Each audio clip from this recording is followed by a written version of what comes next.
Welcome to your daily dose. Today, joining you from the Oakland airport, and Susan joining you from a girlfriend's house, right in front of one of her wonderful paintings. Just wonderful little atmosphere. No longer in Molokai. No, on my way home, taking a couple of days, detouring through San Francisco. Going to see an underwater film tomorrow night, made by some friends. An underwater film. What does that mean? We have a lovely friendship with the couple who've done all the IMAX movies, the underwater IMAX movies, and they have a new film that they're premiering. And the music was recorded just last week in Macedonia. Isn't that interesting? A 70-piece Macedonian orchestra recorded the music. And so we're going to go for the premiere and then see them the next day and hang out a little bit. That's fantastic. When you said underwater movie, I for a minute thought you might be watching a movie underwater, and that would have been something different. Here's what I heard. It's where I am. So, yeah. Yes. Well, this is our second foray at an airport. It's tricky. That is tricky, and here's the funny thing, or depending on how you tend to look at it, I'm here back at the airport of an epic night for you and I, the Oakland airport, with my children, my dad, and my flight is scheduled to leave at 10:30. I, since arriving at the airport, have received 2 delay notices, 11 o'clock and now 11:17, and it's trending the wrong way. Well, if you break the record that we set that night, it was what, 17 or 18 times they changed the. Yeah. Well, the good news is I have a family at home, and I will call my people in Las Vegas and say, I'm sorry, but it ain't happening. If it ain't happening, then that's that. I remember we debated all night long. Should we have just driven?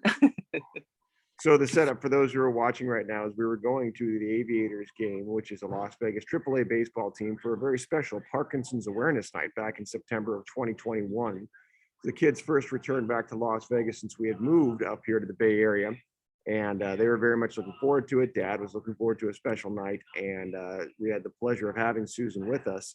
And the night went from what was supposed to be about, it may have been this same flight actually, like a 10:30 flight, to where it ended up not leaving until 6 in the morning, through multiple delays. And by the way, when it left, it went to San Diego because that's the only flight we could get. And then we had further delays. We had more delays in San Diego and didn't get off the ground there until I think 12:30 or 1, and we almost didn't even make that. Anyway, that's the short version. But anyway, I have a little PTSD for that flying experience. That as Giuseppe said goodbye to me, and I said, "Hey, I hope your flight's not delayed." And I went, "Eh." And then I got inside. About that. Yeah. I called him and I let him know, and Anna Maria said, "You do not talk to your dad that way." So now they're praying for me, which is, appreciated. There you go. Yeah. It's a funny thing though, in a stressful situation, what we can apply of trying to be our best person in a terribly difficult situation, right? And that was because it wasn't just, like any one of us with just who we are, but I mean, both you and my father having Parkinson's, and the kids having. And your kids, they were young, 10 and 12. Young and lack of life experience through all of this, and the pressure of a next day event and all these things. And, again, no one was trying to make this happen. That's one of those 4 noble truths, it's like, don't take things personally. And that really can help diffuse things. It's not easy. It feels personal when it's happening, or the why is this happening to me? But, and especially when it's not just the one thing, but like you said, it's the layer upon layer upon layer. And it kept going and kept going and kept going. Yeah. I don't know about that why me thing. I personally probably could be credited with several reasons to say that, and I don't remember feeling that. Okay, because you have a why me for Parkinson's, you have a why me for breast cancer twice. Not saying that you did it, but I mean the potential for those. I mean, yeah, right? That's and I don't have a memory of that exact feeling, and it's right. I think it is really common, and I don't know why I didn't. Yeah, and it's not bad or unhealthy. It's just like you said, not something that you experience necessarily.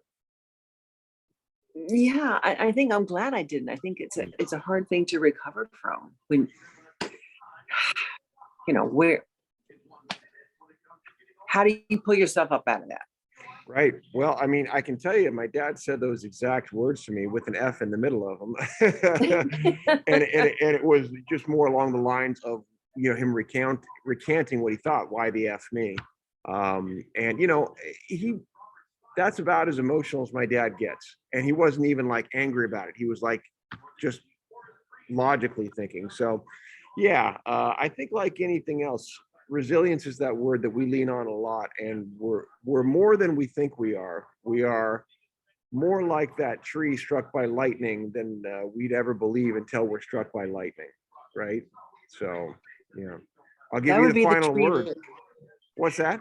yeah, that would be the tree that's been tended for year after year and never was bearing fruit. And out of the blue comes lightning and it appears to have destroyed the thing. And then it comes up out of the burnt ashes and bears fruit from then on. Yeah, It's just a beautiful parable. the roots, Yeah. like you said, taken care of. Well, we're over time, my friend. So that's your Safe daily flight. dose. Thank you Safe for flight. listening. Yeah. Good night. See you on the other side.